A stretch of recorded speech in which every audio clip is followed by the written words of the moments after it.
Welcome back to the Prompt Us podcast. I am your host, Gabriel Conte.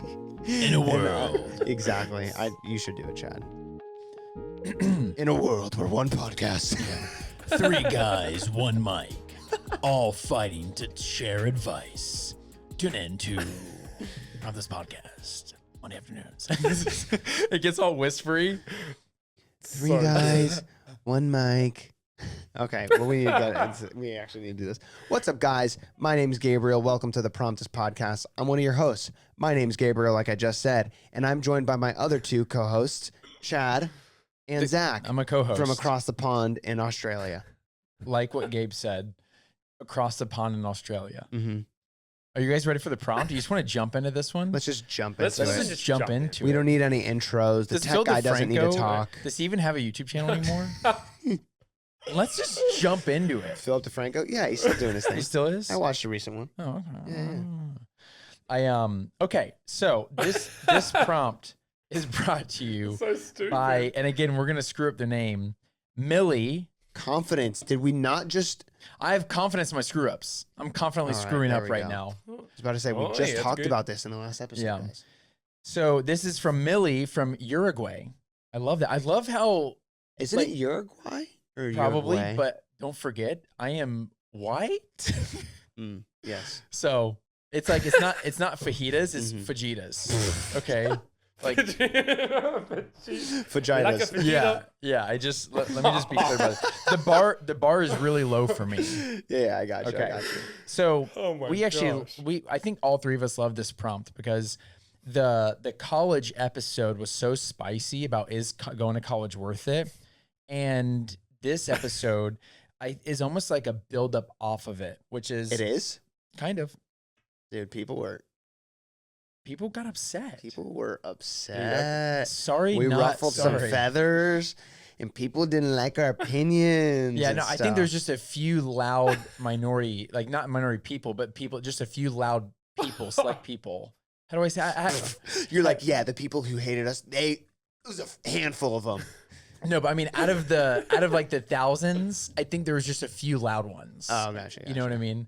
I do want to say most of them are like real respectful, like Oh yeah. like opposite opinions. Do you know what I mean? Yeah, But no, yeah, we it weren't. is We're pretty not. funny. We're not crapping on anyone right now. What we're saying is there was a lot of. No, but everyone who did say something was like offering their actual valid opinion rather than just being like, "You guys are stupid." It was good banter. What we like. Did you not read the comments, or was that just me? What? Like, it was a little bit more aggressive. I think the big thing that we just want to confidently remind people of is, hey, we're not the authority on these subjects. This is speaking from our own experience and our own learnings and our own life. And so as we're sharing different pieces of advice, we're sharing from that lens. And so obviously it's going to be skewed in a certain direction, obviously, because what we believe in faith-wise, that's going to push our thoughts in a certain direction. Then what we each 3 have been through separately is going to push us in a certain direction as well. And so we do want to encourage you to listen to it through the lens of how this applies to you in your own context, right? Because this isn't going to apply perfectly to everyone. This is not like a blanket formula for your life. This is just hopefully so you can hear conversations and have people work through problems and stuff like that in a reasonably fun but healthy, deep way. So the prompt. Yes. So for today's episode, that apparently, according to Chad, is going to ruffle some more feathers. No, I think it's a good piggyback off of that original episode, which is how can you start working towards your dream job? And the reason I say it's a piggyback off of it is because if your dream job requires you to go to college, that's one way you can start working towards going to it. But if it doesn't require that, then you don't have to. And I don't want to make this whole topic about the whole college situation, but I just wanted to share that a lot of our heart on that episode was, if you have a dream, what does it really require to get there, right? Or are we just going through the motions of what people tell us that we need to do? Yeah. It's so important to acknowledge, like, if you know what your dream job is, you're already so far ahead. Can I just say that? Like, yeah, that's actually like, so true. If you're thinking like, yo, my dream job's this, and like, come on, man, that's dope. Like, now you know that you have somewhere to work towards. It's about working out those baby steps. And I think something that I've learned for my dream job, whatever that may be, I'm still working it out. See, that's a good example. But like, for me, I didn't know the baby steps to making content or making music. I didn't know those baby steps. So what I did was surround myself with people who were doing that. And I think that's probably like one of the first things I recommend. If you know what your dream job is, just like start on the ground floor. If it's about working for Apple or a company or Facebook or wherever you want to work, just get on the ground floor, like sweep. I know it sounds crazy, but like just get into the building, because now you're surrounded by the people that are actually doing what you say is your dream job. Yeah. If it's creating, then surround yourself with creators. I don't know. I just think that's such a good practical first way to kind of step towards that. Surrounding yourself by people, and then additionally is like refining your craft or the tools that you need to accomplish whatever that dream job is. Like if you want to become, I don't know, the best, I was looking at you, Zach, so the best music producer in the world, the most accomplished music producer, you're not going to get there by only sitting in writing rooms and producing sessions. You need to also be producing yourself. You can't just be sitting there piggybacking off of other people.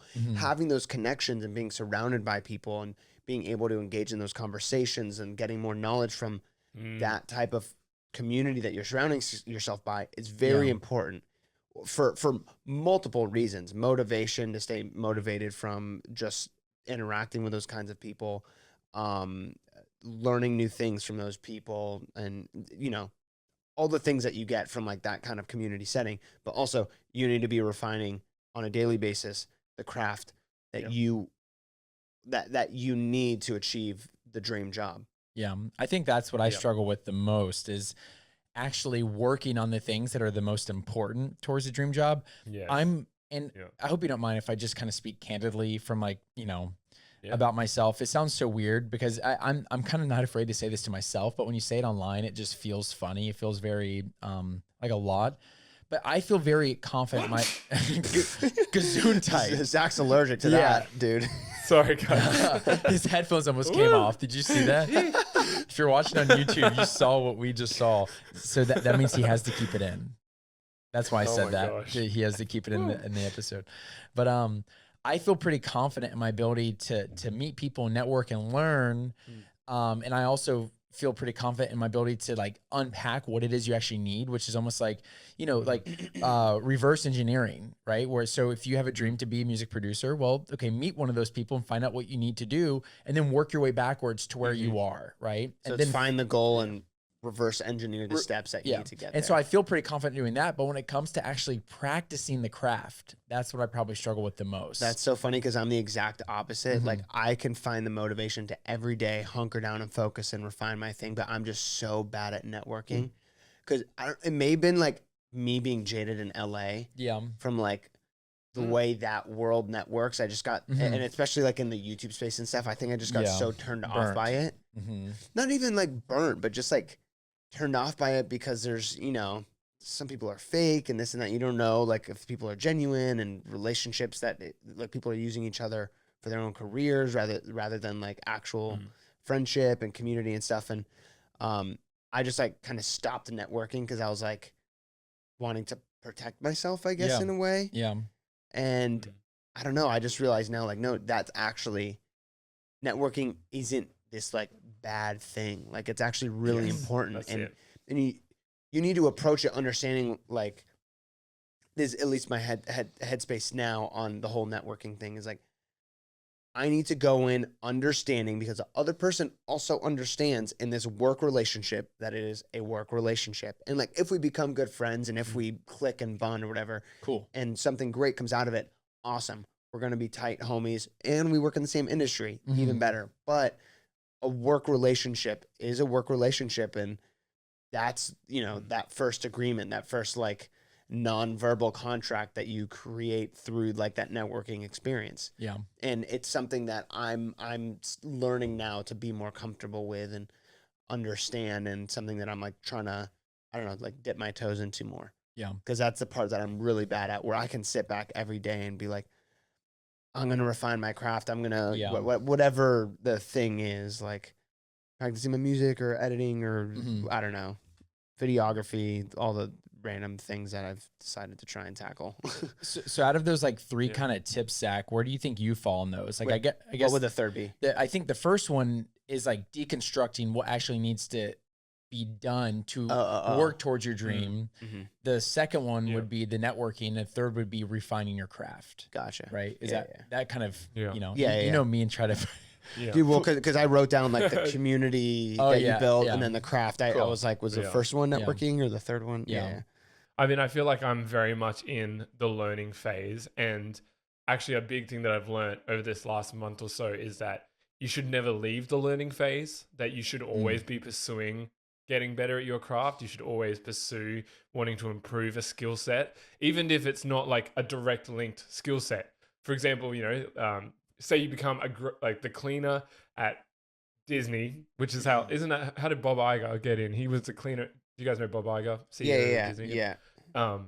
So I'm pretty sure he was, did he clean at ABC? Yeah. So ABC, and then ABC got bought out.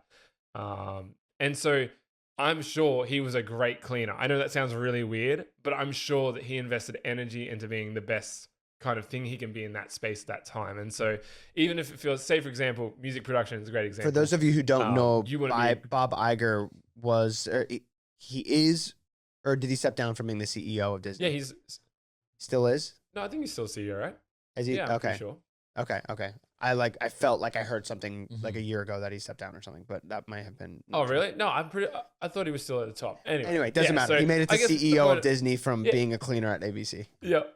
That's the moral of the story. Totally. Like and I just think like it's easy for like me to say that, right? Like it's really easy if you're listening to this, you're like, sweet Zach, but there's like a billion steps in between, and I think that's that kind of the place that I'm in is like I just need to be learning. And keep learning, get better at the craft, whatever it may be. Maybe it's talking. You know, we talked about confidence in the last episode, and it's like, you know, you guys made it really clear that you've just got to keep doing it.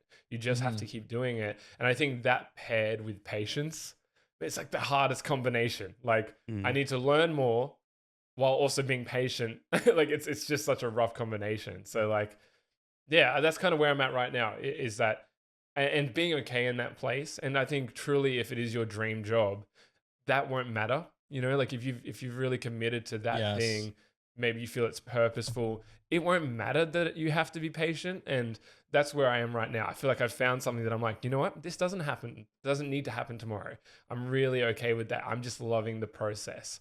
And so I think that's how you can truly, I mean, I know that's not what the prompt was. The prompt wasn't how do I find my dream job, but definitely part of that is like, hey, if you're okay to put in the time and the energy and meet the people and surround yourself with these people, then you'll probably be in a pretty good way.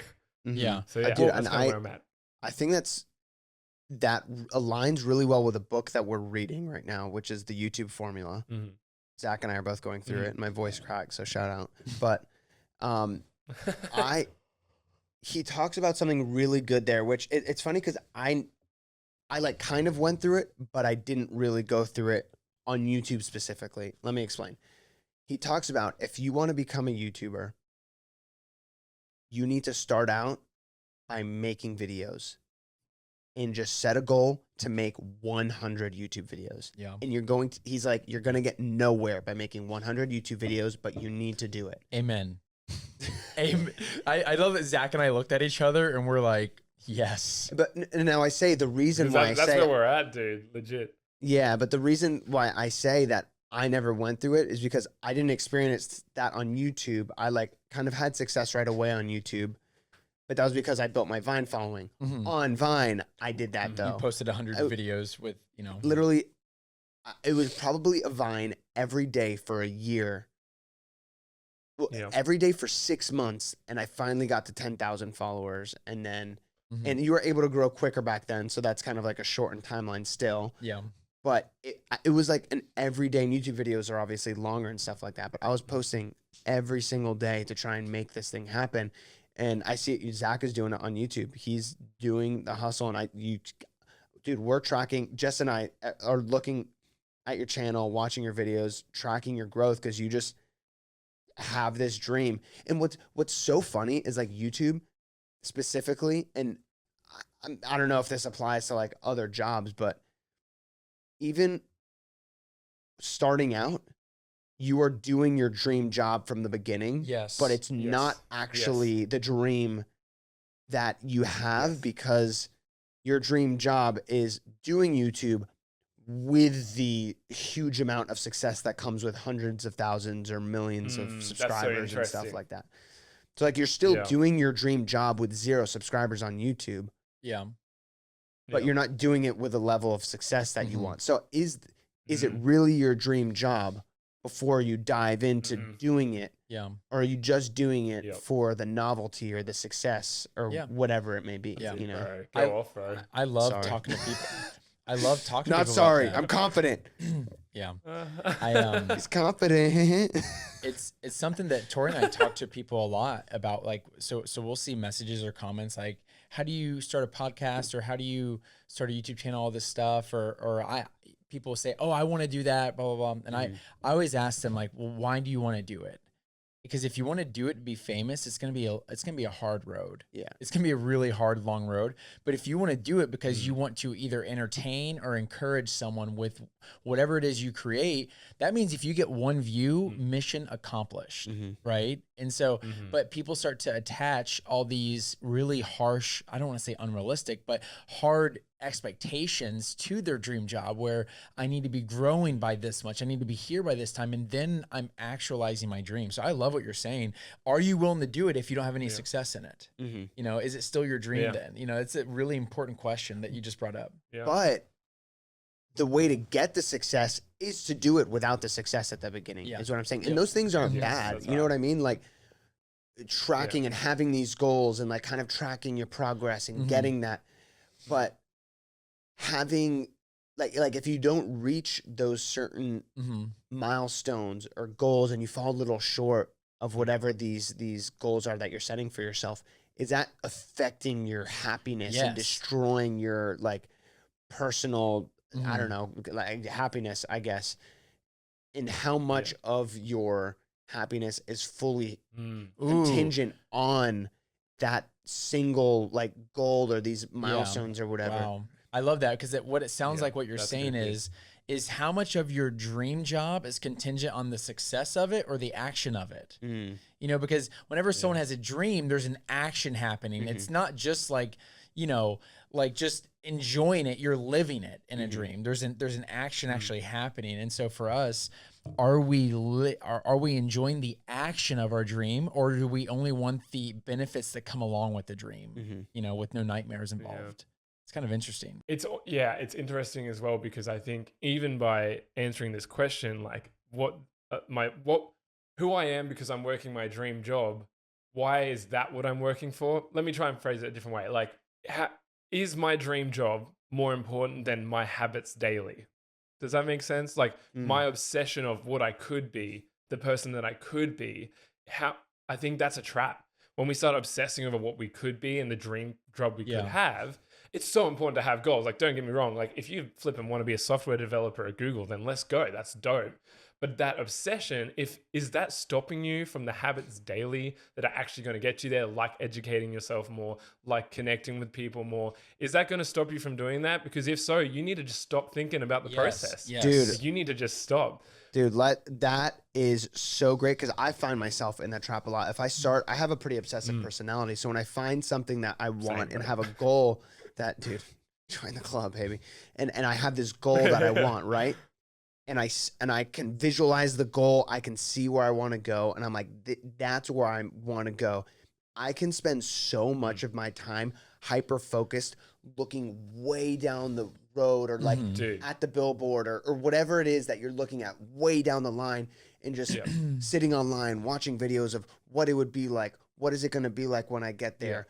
How will life be different? You know what I mean? Like looking at all this stuff, and it's like, wait. If you actually want to get there, having that as a goal is great, but you need to be spending your time working on the steps that are right in front of you. Like if you're not exactly strategizing your next step and your step after that, how the heck do you think you're going to make it the whole marathon? You know what I mean? 100%. You need to be focused on the things that are right in front of you day to day, like you're saying. Practicing, refining your craft every day, whatever the thing is. And I don't know, you said like the software engineer, I don't know what they do. I don't code, but like, I don't know, coding every day and practicing that every day, refining your craft, building some amazing things to get you to that point and Yes. doing the networking, That's right. reaching out to one Yep. new person. I heard this story and I forget where it's from. I think it was from a book. And it was this guy who became like the best salesman in this certain company. He was like the greatest salesman of all time. Yeah. And what he attributed it to was this one habit that he did. He wasn't focused on becoming the greatest salesman of all time and getting upset when he didn't reach employee of the month that month or whatever. His focus was this cup that he had full of 100 paper clips. And he had another cup next to it that was empty.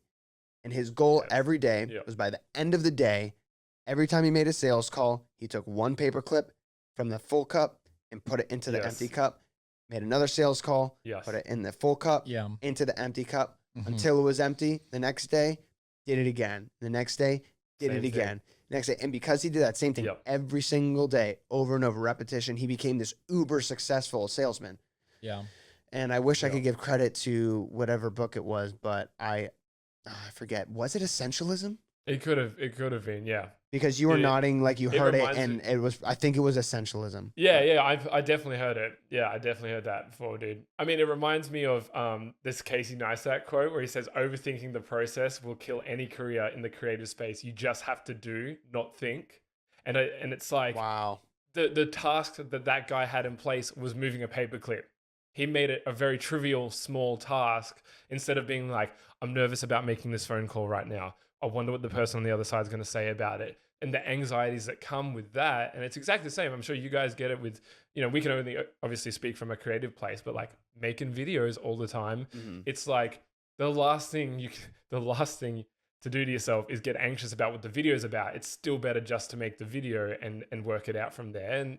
And so, yeah, man, I'm feeling convicted right now. Jeez. Dude, legit. I was filming videos today and I'm like, I need to just film my video. I just need to do it. I have to stop worrying, like, is the content that I'm reacting to good enough content for me to react to? Will I be funny enough to like be okay in this genre of YouTube that is, a typically really comedic genre? Like, all these things are running through my head and I constantly have to tell myself, dude, shut up. Friggin' hit record and film your video. Yeah. Like, you're fine. Yeah. Just shut up and do your thing, Yeah, I really like what you guys are saying. It really it speaks a lot to me because I love how many books that you guys mentioned to me to like check out and read. Like you guys really encouraged Essentialism, Atomic Habits, and now the YouTube formula.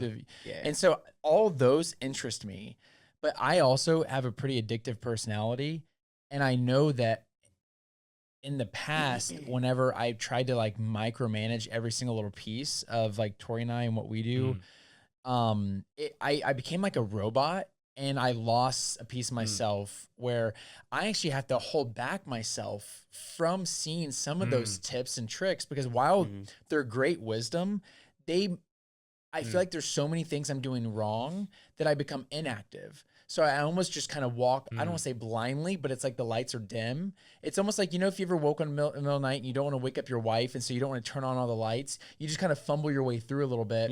And I do a little bit of that in my career just because it helps me to not be so like, to try to be perfect, right? I'm not afraid to bump into a wall. Yeah. And because I think what's so important is you have to start where you are. That every journey starts with one step. Every journey starts with one step, and you have to take that step, no matter how far the journey is. And for me personally, if I can't see how far the fridge is, I'll take another step, and then I'll take another step, and then I'll take another step. But if I do see how far it is and how I need to read all these books and know all these things, my personality, by the way, may talk myself out of it. I'm like, oh, that's too much. Oh, I need what kind of camera is that over there? It's an FX3. How much did that cost? It's okay. You can. Do you want me to say Yes, it? put it on blast. Crap, how much was it? Oh gosh, just give us a ballpark with the lens. With the lens? It's like with the lens. The lens, geez. That lens, I invested in that lens. Dude, that's a lens I've been using for like 4 years. Yeah. All right, so the lens is like the ballpark. I think the lens is like 3,000 or just shy of 3. Oh. And the camera body is like, the camera body is like Looking at, it's like 3.8. Okay, so it's probably $7,000, right? Mm-hmm. So for me, I had wanted to start doing some type of social media stuff for a while there. Even whenever I lived in New York, I was looking at this stuff, but I didn't think I had the right camera, you know? And so I was like, oh, well, I need to get this camera that Casey Neistat has or whatever. Like, But dude, that's exactly what Zach was talking about, right? Mhm. Is the overthinking of the whole and thing. that's what I do. Like, that's what I'm so happy that I was able to start on Vine because I didn't, the barrier to entry, like you couldn't use a nicer camera until people freaking hacked the app and stuff and they were able to upload, you know, the high quality stuff. But you couldn't use it. Like I had to use my phone.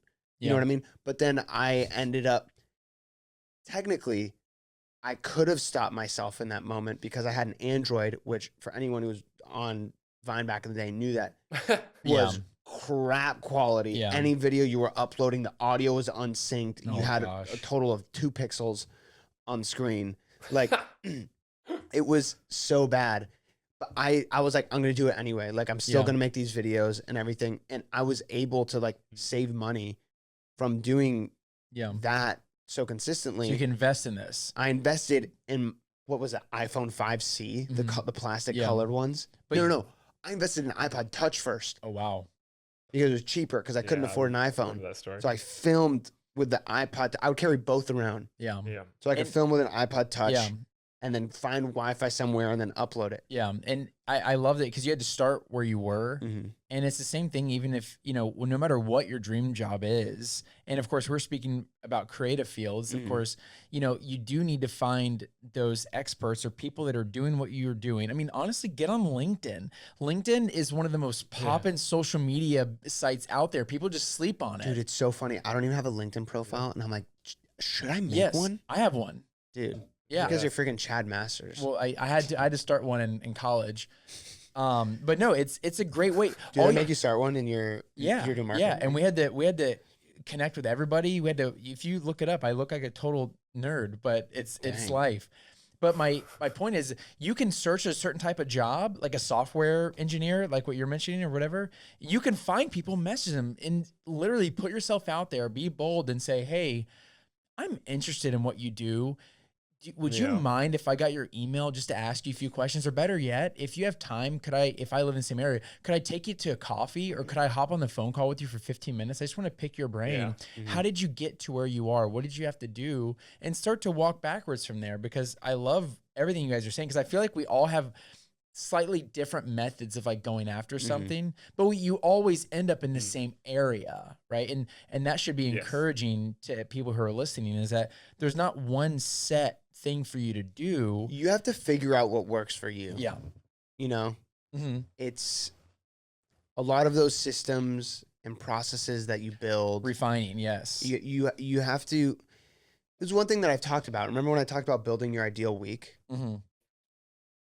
That was something that I built so I can kind of create a process for myself of what I wanted to see myself do within a week.